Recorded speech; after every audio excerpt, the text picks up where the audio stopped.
টেনশনকে আপনি শুনাই দিবেন, মনকে আপনি জানিয়ে দিবেন, সেটাই তো হবে যেটা আমার রব চাইবে। আর রবের চাওয়ার উপর খুশি থাকাই তো বান্দার কাজ। সুতরাং আমি আমার সমস্ত কিছুকে আমার রবের ইচ্ছার উপর ছেড়ে দিয়েছি, সুবহানাল্লাহ। আমি আমার রবের মর্জির উপর ছেড়ে দিয়েছি, কারণ আমার যা আছে আমি ভাবছি আমার, তাহলে সবগুলাই তো আমার রবের।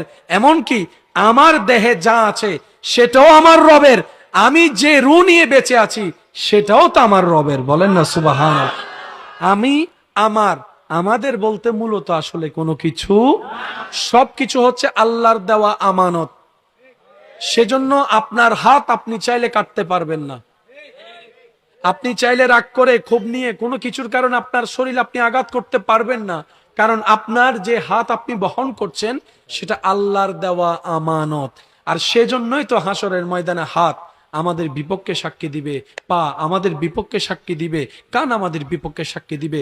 প্রশ্ন যখন রাখবো, আরে তুই তো আমার ছিলি, আমার হাত, তুই তো আমার পা, আজকে আমার বিপক্ষে চলে গেলি, সেদিন হাত বলবে আমি কখনোই তোমার ছিলাম না, পা বলবে আমি কখনোই তোমার ছিলাম না, আমরা আল্লাহর দেওয়া আমানত হিসাবে তোমার কাছে ছিলাম। সুবহান আল্লাহ তাআলা আমাদের সবাইকে বুঝার তৌফিক দান করুন। বন্ধনের সাথে অনেক দূরত্ব চলে এসেছে আমাদের ভিতরে। আজকাল কেউ কারো বাড়িতে তেমন যাওয়া আসা, আর যাবেই বা কেমনে, গেলেই তো বদনাম, গেলেই তো পেঁচ, গেলেই তো এটা, কেউ কারোর সাথে ভালো সম্পর্ক আমরা রাখতে জানছি না, যার কারণে দিন দিন সম্পর্কগুলা দূরত্ব হয়ে যাচ্ছে। তো বেঁচে থাকার তো বেশি দিন আর সুযোগ নেই। যেভাবে অপরিচিত হওয়া শুরু করেছে রক্তের মানুষগুলা, নতুন প্রজন্ম হয়তো অনেক আপন কাছের সম্পর্ককে এখন চিনতেই পারে না, নামটাও জানে না।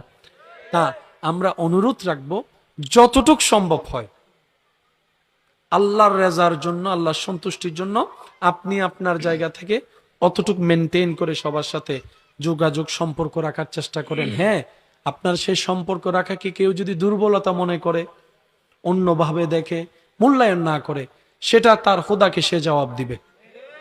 আপনি রবের কাছে ক্লিয়ার থাকবেন। আল্লাহ তাআলা আমাদের সবাইকে বুঝার তৌফিক দান করুন। আর একটু জোরে, 5 ওয়াক্ত নামাজের সাথে বন্ধুত্ব রাখার তৌফিক দান করুন।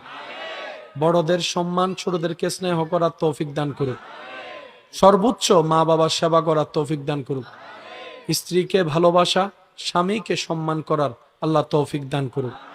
অত্র এলাকায় যার মধ্যে যার সাথে যত ভুল বুঝাবুঝি আছে, আল্লাহর দিকে তাকিয়ে আমরা সবগুলা নিজে থেকে মাপ চাওয়ার চেষ্টা করব। যে মাপ চায় আল্লাহ তাকেও মাফ করে দেয়। আল্লাহ পাক আমাদের সবাইকে কবুল করুক, আমিন।